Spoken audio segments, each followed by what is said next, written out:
Welcome, everyone, to episode 2 of the High Volume Podcast. Today is Friday, December 20th, 2024. I am your host, Shaheer Khan, and joining me is my co host, Connor. How are you feeling? I'm feeling really great. I was happy to see all the feedback we got, and hopefully this second episode is even better. How'd you feel 100%. about? Yeah, Yes. It was great. I think we had a great debut.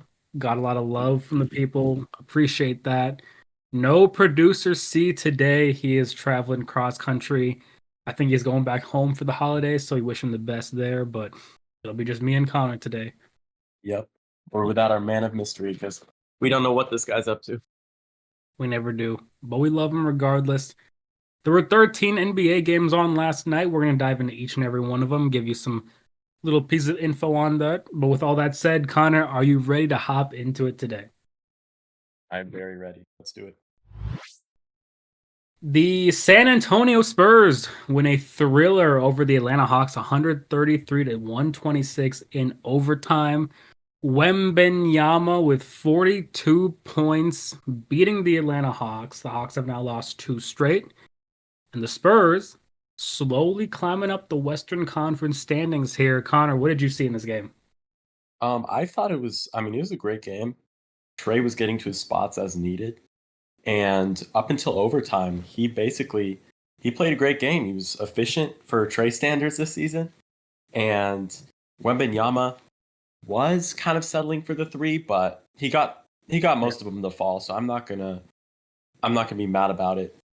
So yeah, what did you see? Yeah, I watched this game really, really close, being the Atlanta Hawks fan that I am. And Wembenyama just is unguardable for anybody on the Atlanta Hawks. They threw Clint Capella at him early. Clint struggled a lot. It was not a good matchup. They had to go to Larry Nance because Onyeka Okongwu missed this game. The Hawks would have loved to have him out there, but Larry Nance had the matchup and overall played Wembenyama pretty well. He's a little more agile than Clint Capella is, and he played pretty well. But there's nobody else on the Hawks that can take that matchup. And you touched on Trae Young. He really came alive in the fourth quarter. He injured his ankle in the third quarter after a 3-point shot. He stepped on Stephon Castle coming down. Looked like he tweaked it. He went to the locker room, came back in the fourth quarter, finished the game with 8 points and 5 assists. He's the reason they got to overtime.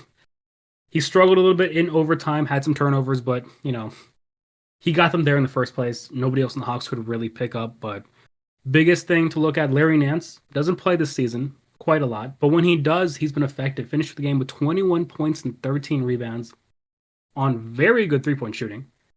And then the biggest weakness for the Hawks I saw in this game was Dyson Daniels. Probably his worst defensive game on the year. Could not get stops. His offense was poor, and the Hawks were minus 34 in Dyson Daniels minutes. Wow. He had a bad game. Maybe it's acclimating back after the NBA Cup for the Hawks, but it was just not great. But I mean, the biggest highlight though, the DeAndre Hunter yamming it on Victor Wembanyama to tie the game with about 10 seconds left. You to see that dunk, Connor? Because that was absurd. It was a dunk of the year candidate, and there is some buzz around whether it should be an and one or not. What do you think about that? It should have easily been an and one. Wembanyama grabs his wrist as he's going up. It should have been an and one. Instead, DeAndre Hunter got slapped with a technical foul in a tie game, but luckily they also slapped Wembanyama with one, so they cancel it out. But what should have been an and one to give the Hawks the lead turned into double technicals and just sloppy finish. I didn't love the refereeing in this game, really, but it's one of those games. But a good win for the Spurs overall. I mean, they needed it, and the Western Conference, they're going to continue to need wins like this. Any final words on the Spurs? The sequence before the dunk, where I think it was 4 straight made threes, and they were just going back and forth. That was fun to watch, including a 4-point play from Chris Paul. So, Yep. I thought it was a really fun ending, and obviously not the one that you wanted, but Chris Paul has been that veteran leadership they needed, and someone they can go to down the stretch when they don't have Wembenyama clicking on all cylinders. So I think he's been really. I'm always raving about Chris Paul, but as you saw in this game and There was a Jazz game earlier in the season where he completely shut down the clutch and scored all their clutch points. He's just been a much needed addition and a huge part of their season. Yeah. Over to our next game, another thriller. This one had the chance to go to overtime. It did not. The Denver Nuggets visiting Portland and losing in their stadium 124 to 126. This was a just one of those games for the Nuggets. It feels like they have one of these every week where the offense starting to click in the fourth quarter, you're down, you're trying to claw back in games, and something happens on the other side and they just run away with the game. And it's been tough for the Denver Nuggets. But what did you see here, Connor? I thought that first and foremost, Westbrook, who I was highly critical of the beginning of the year, was phenomenal this game. He was showing his defensive prowess and was a defensive bright spot on an otherwise awful team defensively in this game. The Trailblazers were getting whatever they want. Ayton was having his way with Jokic, which is a surprising thing to say, but Jokic seemed kind of out of it on the defensive end this game. DeAndre Ayton got a couple of rolls to the rim where Jokic was out on the perimeter and not switching like he was supposed to. And obviously the last play of the game, which has caused some controversy, was it Westbrook's fault? Was it Jokic's fault? I think it was more of Jokic's fault. Well, I mean, I think both could have done a better job, but Jokic has to switch and contest that shot, which was ultimately costly. Westbrook had a huge block down the stretch with about a minute left, but ultimately it wasn't enough as Simons and Sharp iced the game with their respective free throws and obviously the game-winning layup from Simons. I think that the Nuggets have some fixing to do on the defensive end, but offensively, this is as good as the Nuggets are going to get pretty much. It's just that you can't be dropping games to Portland when you're trying to get playoff seeding, and this is going to be one of those games that's going to come back to haunt them. What did you see in this game? It may be, and you're right on that. Defensively, I think the offense looked great, but defensively, you can't allow 126 points to the third worst offense in the NBA. I mean, DeAndre Ayton did look very solid. He returned to Portland's starting lineup after missing the previous two games. He was sick. He came back pretty good in the first half. It's just Denver has this thing this year where they start the game and they're slow and they can't figure anything out, and then they start clicking in the fourth quarter, but by then it's too late. I mean, Denver outshot Portland 54% to 46%, but the Trailblazers got to the line more often. They made 5 more free throws, and they made an additional three-pointer compared to Denver. It's the Blazers just wanted it more, is really what it came down to. And on the final play, the Anthony Simons game-winning layup, there's an angle where you can see Jokic is telling Jamal Murray, go help Westbrook. And, I don't want to blame Westbrook for the defense there because Simons is such a prolific scorer. He has a fantastic step-back three-point shot, and Westbrook was guarding it, looking to contest that. But if he's driving it, I mean, it's just this team doesn't feel like they have a culture right now. And it's just, Jokic, save us. Maybe it's going to be Zach LaVine, come save us. But they're just struggling. And I don't want to look too much into it because it really felt like a really good win for the Trailblazers. I mean, if Anthony Simons and Shaden Sharp can give you this performance and this is your duo going forward, I mean, you can't complain. It's just a good one for the Blazers. They needed it, but I mean, what do you think the Nuggets should even look for? Because there are rumors, Zach LaVine, or basically anybody that could fit Michael Porter Jr.'s contract because they are open to trading him. What do you think they should go in terms of skill set for a player or players? What should they really go out and get? Is it a Zach LaVine type player, or what do you see that would be beneficial to the Nuggets? There's not much on the trade market as of now. There could be like a Jeremy Grant back to the Nuggets maybe, but I think as of right now with the trade market, it has to be Zach LaVine because he's going to give you that extra offensive weapon alongside Murray and Jokic. And even if that is trading Michael Porter Jr., I think that in terms of shot creation and self-creation, LaVine's the best you can get on the market, and he's definitely an upgrade from Porter. So, yeah, all things considered, even though he's not going to upgrade your defense, in the playoffs, they need that extra offensive boost. I'm going to go and say that LaVine is the best option. But there is a tweet out there.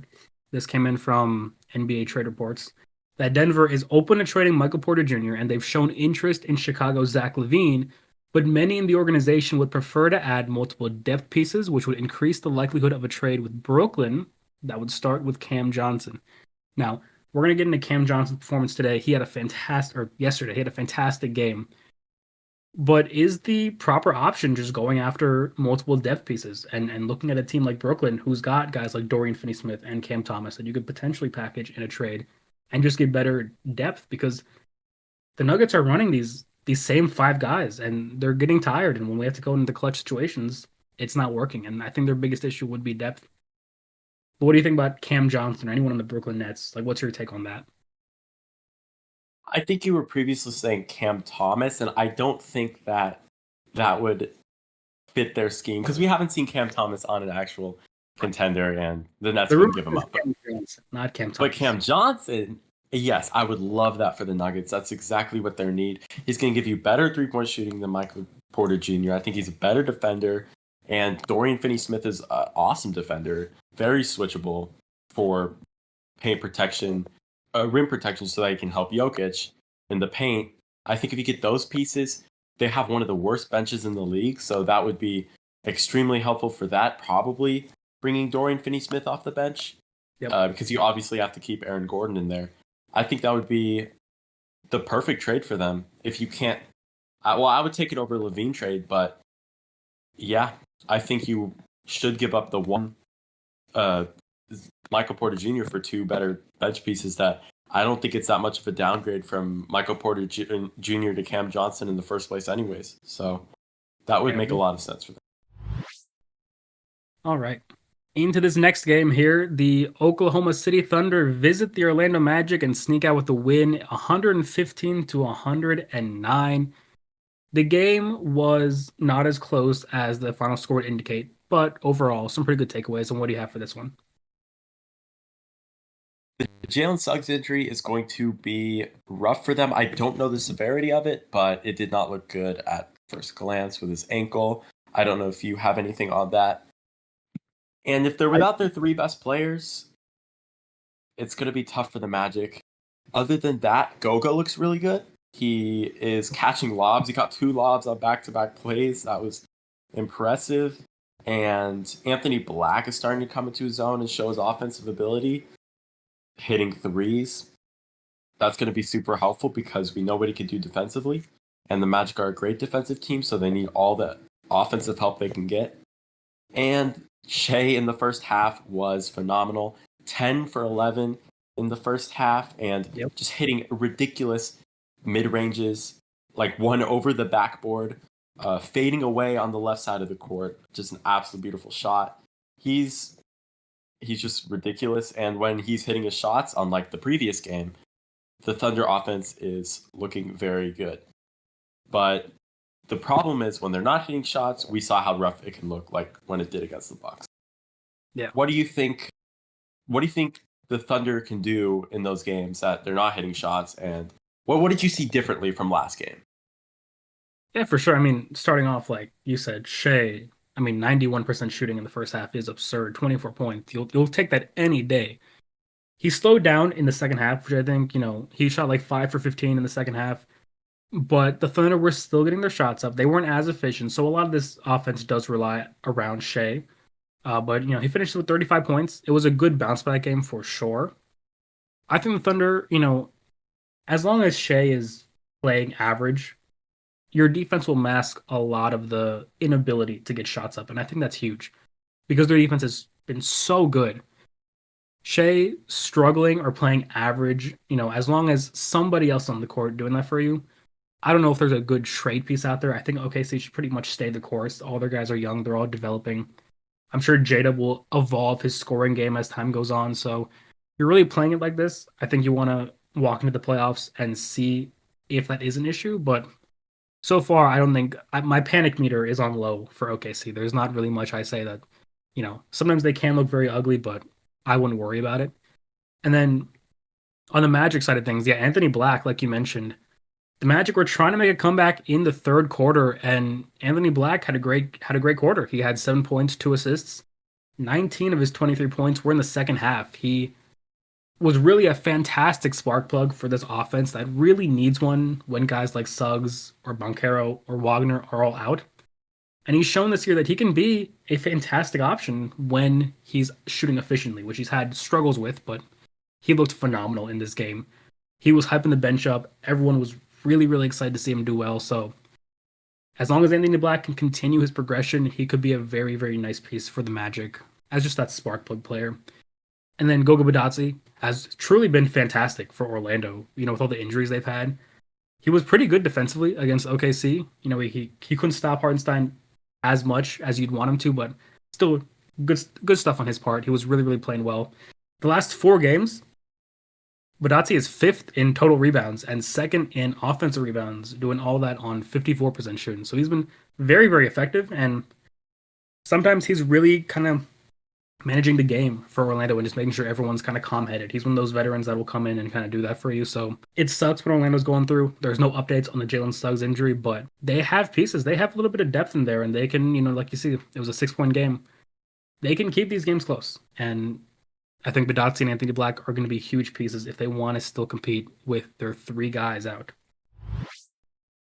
The Chicago Bulls, of all teams, knocking off the Boston Celtics in TD Garden by a score of 117 to 108. The Bulls were 15-point underdogs in this game, and they won by 9. And there was a lot to dissect in this game. I have a few notes on this, but what did you see? What's your main takeaway from this game, if you could pinpoint anything? I don't think it was much of a Celtics problem besides them just missing their threes. Yeah. I thought that, Levine looked great, only raising his trade value. Yep. And Vucevic did what he did. He didn't shoot much, only 9 shots, but he was super efficient. Ayo Dosunmu was the biggest bright spot of the Bulls. I felt like great downhill, getting to the rim, and was super efficient from 3. And yeah, I think that this isn't much of a problem for the Celtics. Them just not hitting their threes. They're going to have some of those nights. Tatum looked as great as ever. He was getting to his spots, getting to the mid-range, getting inside. It didn't really matter. He was having his way. Derek White was playing great perimeter defense. It was just some ridiculous shot making by Zach LaVine and Ayo Dosunmu pretty much. Even Lonzo hit a step back 3, and I was excited for that. Around the second quarter, I think it was, only for him to finish the game 1 for 7.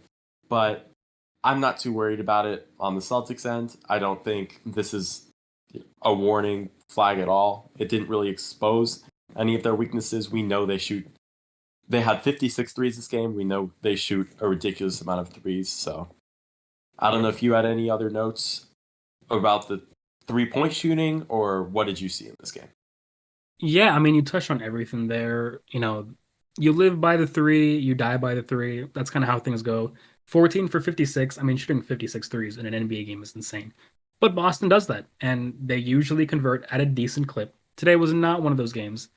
LaVine building his trade value. Awesome game. He was efficient. There's our teams that I'm sure are watching this game film and trying to figure out how to make the contract work. But the real difference was just the shooting down the stretch. The Bulls shot 48% in the second half, and the Celtics only shot 35%. But if you take out Jaylen Brown and Jason Tatum, their shooting percentages, the other Celtics in the second half shot 18% from the field.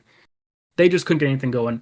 But again, this is the best roster constructed in the NBA, in my opinion. I'm not worried about Boston. These games will happen. You just hope that against the good teams, the team that you're going to see in the playoffs, stuff like this does not happen. But, you'll lose a game. And maybe the break from the NBA Cup played into this.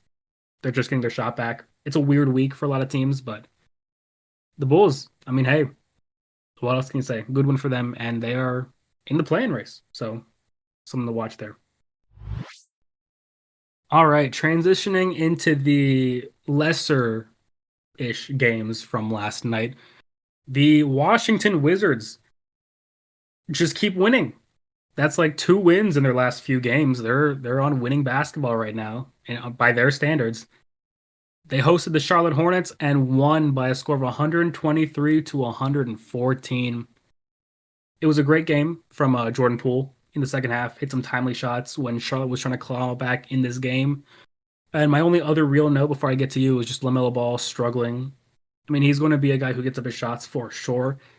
He shot 11 for 32 and 3 for 18 from 3 and finished with 34 points, so he still raises averages, but he feels like he made shots tougher than they really needed to be. He'd get some shots in transition and he would pull for a 3, or he would hit his little like side fade that he does, or the weird one-legged 3 floater that he also does, which it's LaMelo Ball. He's going to hit those, I'm sure. But they just didn't look in sync. And again, it could be a lot of things. It could be the long break they had. But he didn't hit a single shot from the left side of the court, which I think was very interesting. He was either centered or on the right side when he made his shots. But I think LaMelo is a great talent. But if he's going to shoot like this in a lot of his games, then I might have to rethink starting him in the All Star game. But those are my real only points there. What do you got? Yeah, that was my biggest concern or criticism of him and about why maybe he didn't deserve to start in the All Star game. But other than that, Alex Sarr had a good offensive game.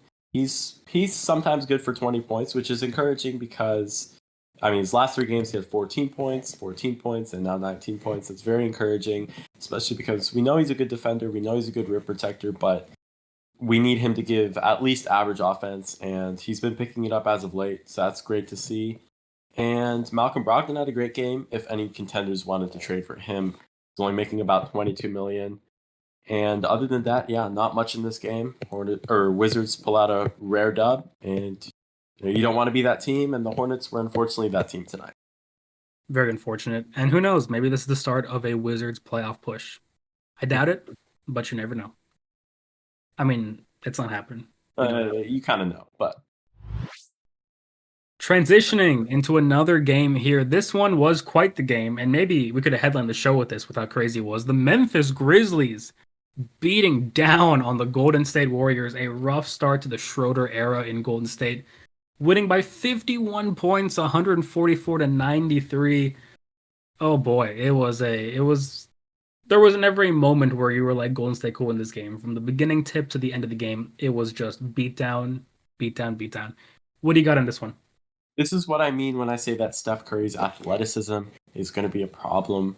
I know he's a shooter and his game should age well, but in games where he can't get anything going from the 3-point line and he doesn't have that first step he once did, it's going to be hard for him to score. And that was on full display today. 24 minutes, 0 points, 0% from the field.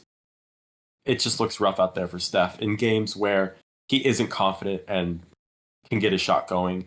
Other than that, Draymond Green almost put up a Tony Snell, but he snuck in a steal in there. And the Grizzlies look phenomenal.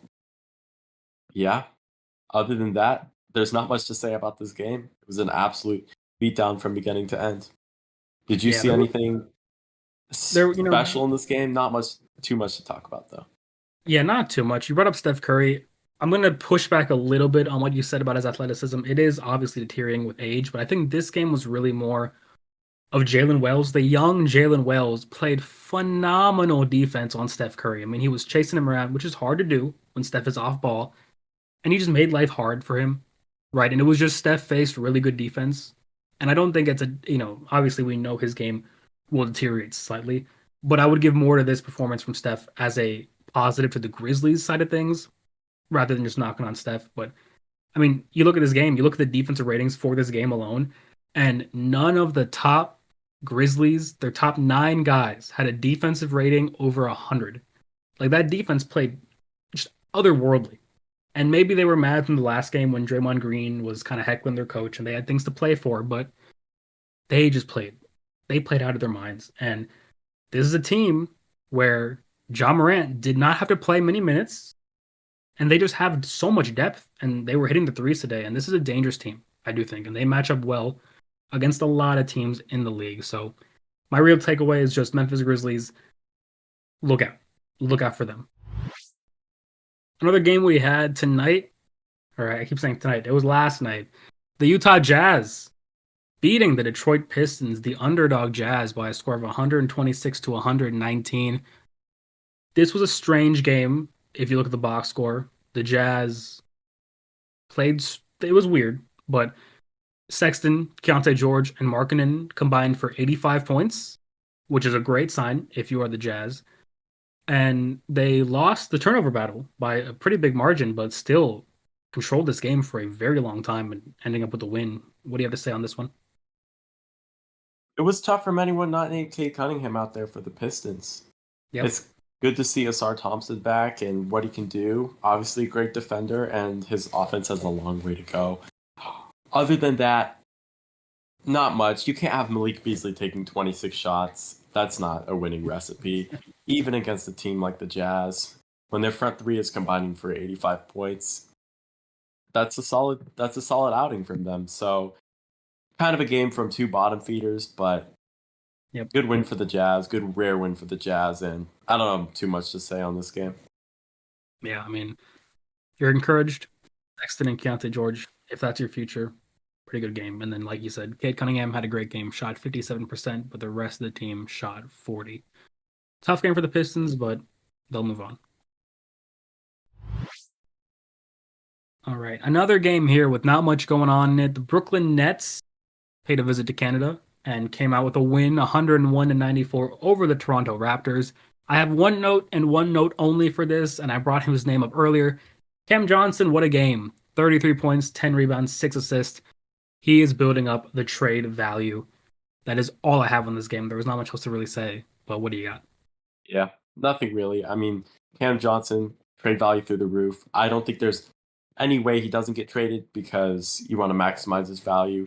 He kind of has to lead a team, or at least lead a team with Cam Thomas. So, yeah, with him not out there, he was your number one option, and that's only good for his trade value considering he shot 81% true shooting and didn't have much help out there offensively, but still dragged the team to win. Just not 100%. too much on the Raptors that you can be excited about, unfortunately.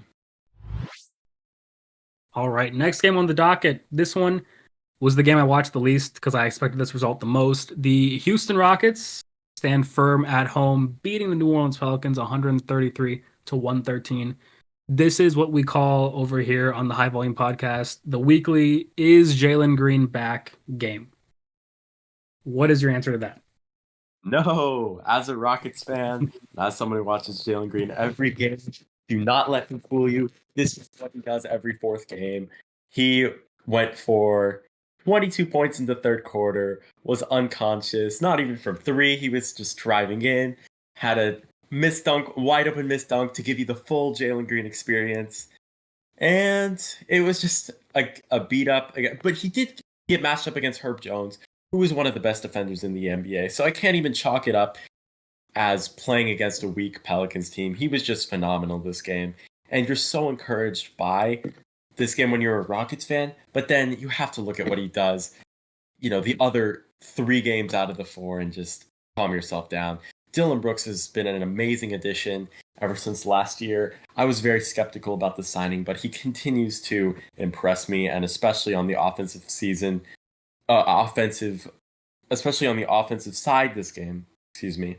And I believe that was the second highest scoring game of the whole season. Very impressive stuff from him. And Şengün, an efficient game from him. Not been his strong suit this season. He's been such a better defender this season than he has been throughout the rest of the season. But his offensive game was encouraging today, and hopefully he can be more efficient for the rest of the season. Other than that, it's the Pelicans. I'm not going to get too excited about this game. The Rockets are super deep. We have the most players with at least 300 points this season with 6. So we know what we can do. Reed Shepherd came in early this game in the first quarter. He got some first quarter minutes, hit a shot, and then rest of the time he got didn't really do anything. But I think he needs to build up some confidence and he'll be just fine. Other than that, just good basketball from the Rockets, and I liked what I saw as a team. Yeah, I think one last point I'll make here is just it's encouraging to see a young team that is supposed to be very good, like the Rockets, not play down to opponents. This is a game where they should have came in and beat down the Pelicans, even if the Pelicans are getting their guys back. So it really shows how far they developed, and that's great. One quick note.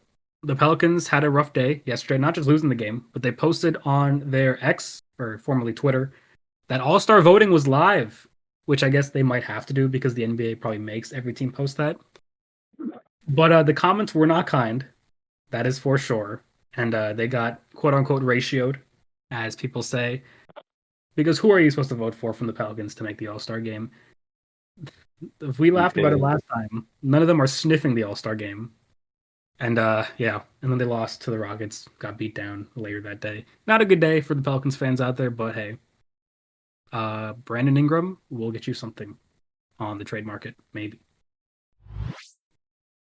All right, another game that went pretty much the way we expected. The Los Angeles Clippers visit Dallas and come out with a win, 118 to 95. There was no Luka or Kyrie, and the Mavs offense struggled, which is, I don't think, a shock to anybody. And besides that, Zubac continues to dominate. He's playing very, very well. And that is really all that I had to take away from this game. But what do you say? I mean, how many times do you get to see Jazzy and Gortman take the floor? I have no idea. Sure, we all want to see And this.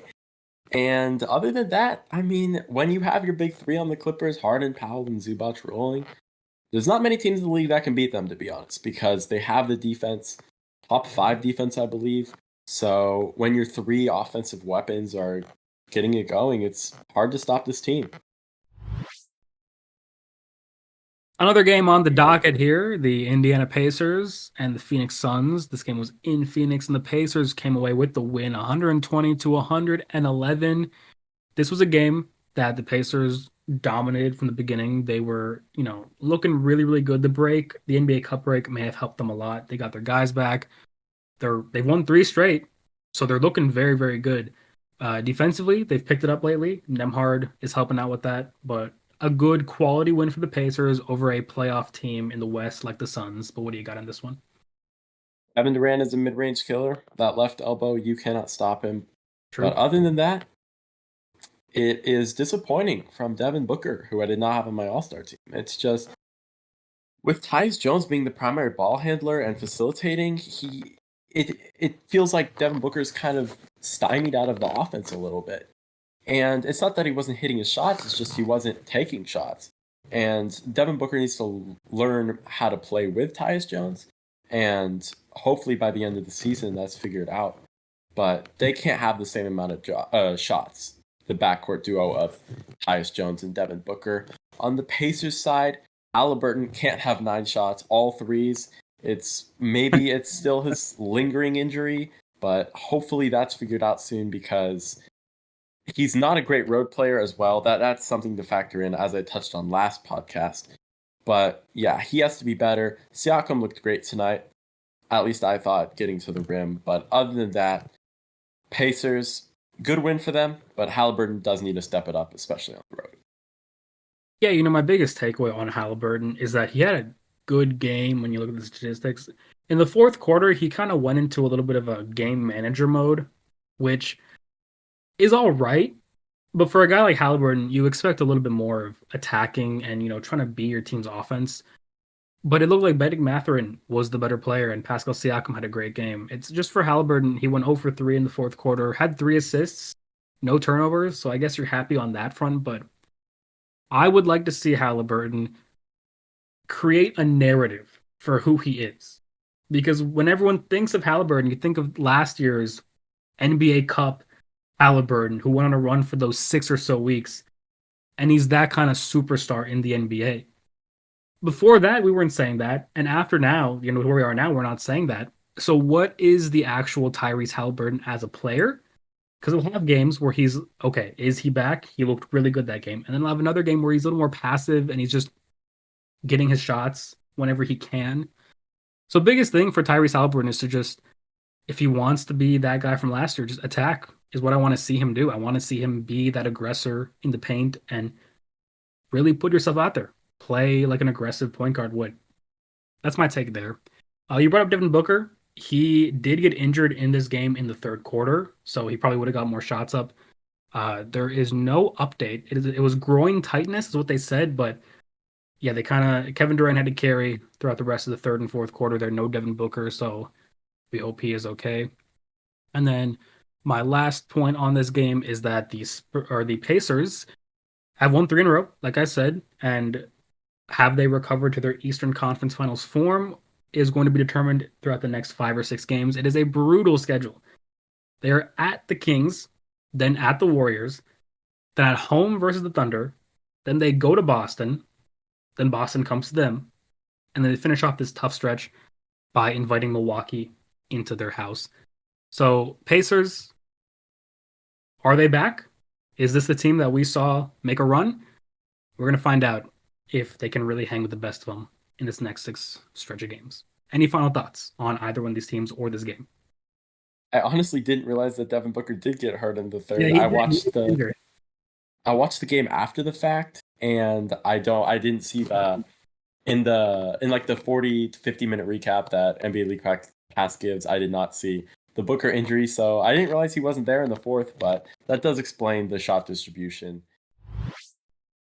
A bit of a revenge game, if you want to call it that. The New York Knicks beating the Minnesota Timberwolves 133 to 107.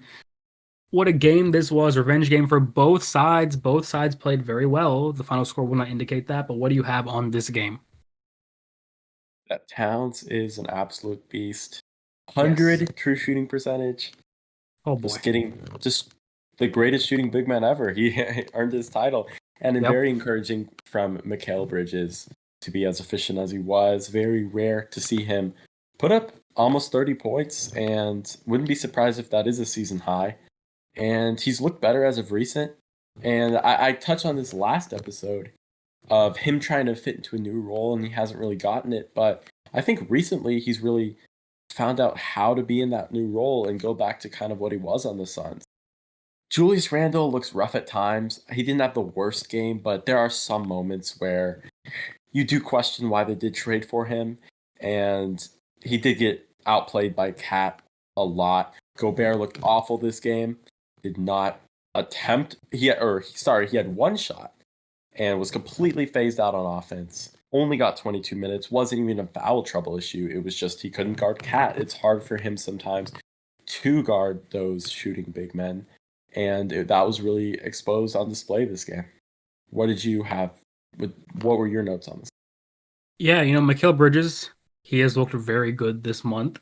In the month of December, he is averaging 22 points per game, 58% shooting, and 43%. But of course, the main headline, the reason everyone was tuning into this game in the first place was because Cat came to Minnesota and had a monstrous game, 32 and 20. I mean, just absurd. And, Brunson was quiet, but he didn't really have to do much in this game. And I think Dante DiVincenzo and Julius Randle looked good in their quote unquote revenge games. Randle started off this game on fire. It looked like it was his game. He was going to prove the Knicks wrong. Got a little quiet towards the end of the game, but really the difference in this game was just the second quarter for Minnesota. It was just too much to overcome late in the game. They got outscored 41 to 18 and shot 32% from the field. It was just ugly to watch. But overall, I think Julius Randle played well, but Karl-Anthony Towns just showed Minnesota why when you have a team that looks like they could be a championship contender and when your guys come after best season, you don't trade him for what is called financial flexibility. You don't do it. Minnesota, unless they can figure this out, are probably going to be scratching their head on that trade for a while. But that's my final thought there. Yeah, for sure. And in Minnesota's defense, a little bit. I mean, I didn't love the trade. You did probably think Dante Yeah, DiVincenzo would he's be a he's lot better than this. he's looked bad. So He's looked I'm very, not very bad gonna. at times. Today he was, or I keep saying today, yesterday, he looked better for sure. But if you want to really be a championship contender, you're gonna need Dante DiVincenzo to be that guy off of your bench. But I think Minnesota still has time to figure it out. But boy, oh boy, they got to do it fast. Moving on to our last game of the day. The Los Angeles Lakers stayed in California, but went to Sacramento to take on the Kings and won 113 to 100.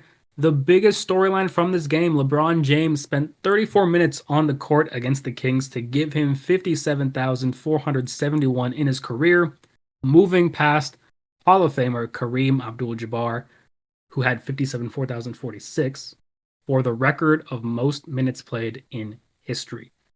What a career, a very long one. And in this game, what did you see?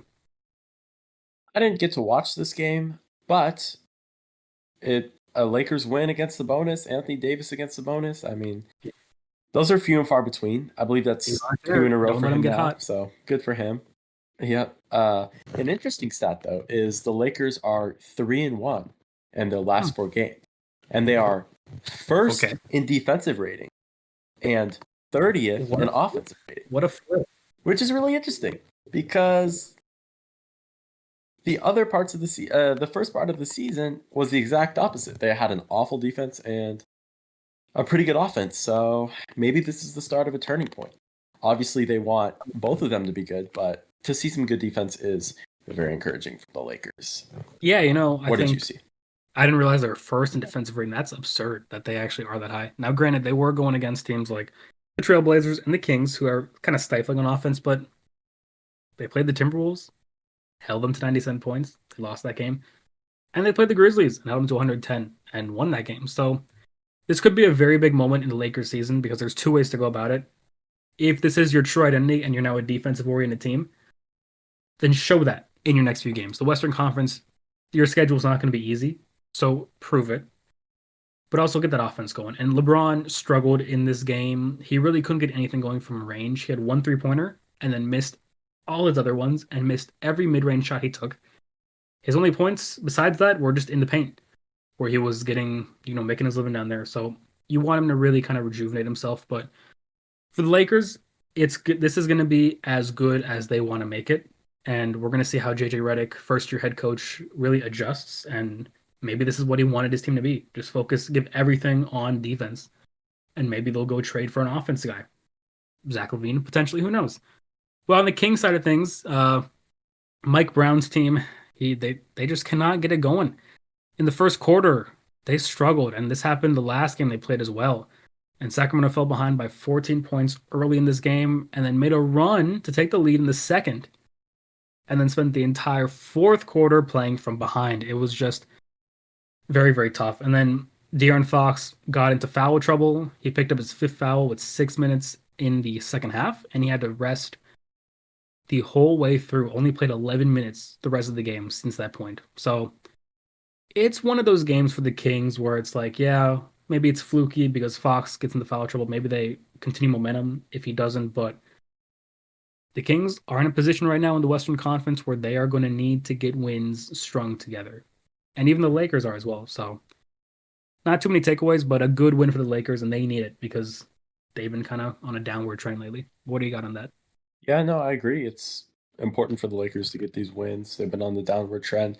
And it's just, again, super encouraging to see their defense really good because, as I was saying earlier, would you really want to trade for a guy like Zach LaVine if your defense is the problem? Because that's obviously not going to help.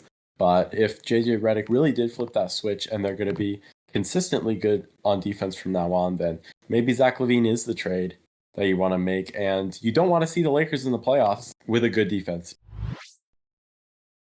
All right, we're transitioning into our NBA pick'ems for today. Tonight we have only 3 games on the docket, so we chose 2 of them. And let's reflect on last night's results, shall we? Connor, Yes, we should. as in my co-host, 4-0. What a start! And then producer C, 2-2, and then I finished 1-3. My only win being the Chicago game. So not great, but for the Shaheer knows ball campaign, it's a bad start. But we're gonna come back today, and we're gonna get some wins, unless we choose the same teams, which also may be a possibility. But tonight's games, there are 2 of them on the docket. The first one we have: the Milwaukee Bucks are traveling to the Cleveland Cavaliers. Actually, let me re-say that: the champion Milwaukee Bucks are going to Cleveland, and the Cavs are favored by 9.5 points. So for the Cavaliers to cover the spread, they have to win by 10 points or more. And if the Bucks lose by 9 points or less or win the game, the Bucks will cover the spread. Connor. Oh, before that, really quickly, important note: Damian Lillard is out for this game, and Giannis and Middleton are questionable but probable to play. And the Bucks just won the NBA Cup, and the Cavs are on 3 days of rest. Connor, where's your head at for this one?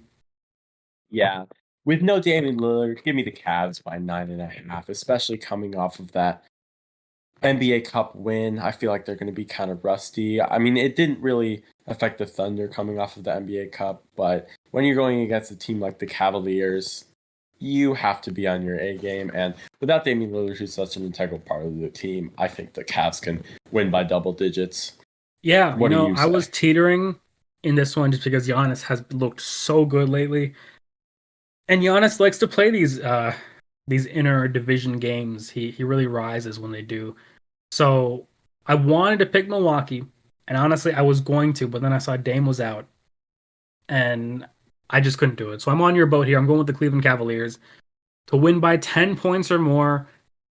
I don't want to do that against Giannis, but it's going to be a good game for Darius Garland or Donovan Mitchell. One of them's going to go in. All-Star voting has started now, so are they gonna go into that game and try to do their best? Maybe.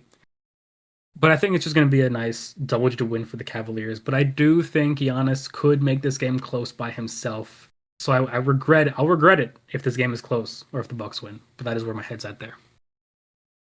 And then also we have producer C, who picked Milwaukee instead. So he's on the opposing side. He thinks Milwaukee is going to lose by 9 points or less, or cover spread that way, or outright win. The next game, the second and last game, we have the Oklahoma City Thunder are traveling to Miami. They were just in Orlando, and they're taking on the Miami Heat. The Heat are favorites this game by 1.5 points. For the Heat to cover the spread, they have to win by 2 or more, and if the Thunder lose by 1 point or win the game, then they cover the spread. Now, for context, the Thunder are on a back-to-back. They just played Orlando, and the Heat are on 3 days of rest. Where is your head at here? This game is in Miami. What does Vegas know that I don't? I know that it's a back-to-back. I was wondering exactly. I looked at the injury report, and besides Chet Holmgren being out, there's nothing. Exactly. So, maybe they know about a secret injury that's going to be announced right before the game now. Maybe. I think I was scratching my head. They're just going with that. The Heat have had more rest, and the Thunder are coming off the NBA Cup, and then a game yesterday, now a back-to-back. I think so, too. Doesn't matter. Give me the Thunder. You have the best player in the game. The Heat have definitely looked better as of late. Their offense has looked better. Tyler Hero's been great all season. Jimmy Butler just had a triple-double, a 35-point, almost 20-rebound triple-double. But that doesn't matter. Their offense is too stagnant, especially against a great defense like the Thunder. I'll still take the better team. Right, and that's a good pick. I don't like going against Vegas because they know everything. Why are the Miami Heat favored in this game? Nobody knows. So I thought about it a little bit. And you know what? Jimmy Butler, in trade rumors, he's going to want to play better. It's a contract year for the man, potentially. So Eric Spoelstra's a guy, and this Miami Heat team are players who know how to just slow down the game and make you play at their pace. And maybe, just maybe, that rattles the young Thunder a little bit, especially playing a very gritty game against the Orlando Magic. So the Heat are favored by small enough for me to feel comfortable. I'm taking the Miami Heat to cover the spread and win by 2 points or more. And I picked against the Thunder last night and it didn't work out well. So I promise this will be my last time picking against the Thunder. But I feel like the Heat are going to do it. I feel like they will. So those are our picks there. And producer C picked OKC. So he's on your boat there. So Bucks and Cavaliers, we're on the same boat there. Producer C is on the Cavaliers side. And then Thunder and Heat, I am picking the Heat, and then you, the two Connors, are picking the Oklahoma City Thunder. And that brings us to the end of our show. Covered all 13 games, talked a lot about a lot of players. Almost every team in the league was covered today. So, feeling pretty good. What are your thoughts on anything NBA related? Yeah, I mean, if I go 2-0 tonight and I start off 6-0 in this pick'em, I got to start thinking of what terrible punishment you're going to have to do. And I might have to start some kind of betting Discord server because 6-0. But yeah, don't tail. I'm not a betting expert, just an NBA ball knower. Just kidding. But yeah, I mean, it was a great second episode. I think it went better than the first. We'll see what everyone else has to say. And I had a lot of fun. What about you? For sure. And the NBA Pick'em scoreboard, I'm down. Some would say it's a 3-1 lead. I'm 1-3. So if there was ever a time to come back, I think you would know how that goes. So I feel confident. I'm unmoved. And my Miami Heat will take care of business tonight. That'll end the second ever episode of the High Volume Podcast. Thank you all. If you've made it this far, please leave reviews, like, subscribe. Check out our new TikTok account that was made. We have some clips up there now. I'm sure we'll find something. This wasn't really a very clippable episode, just talking about recent games, but producer C will find something to put up there. He always does. And thank you all for the continued support. And we will see you guys next week for potentially some Christmas-themed podcast ideas and some trade rumor talk. But until then, take care, and we will see you all next week. See y'all. Goodbye.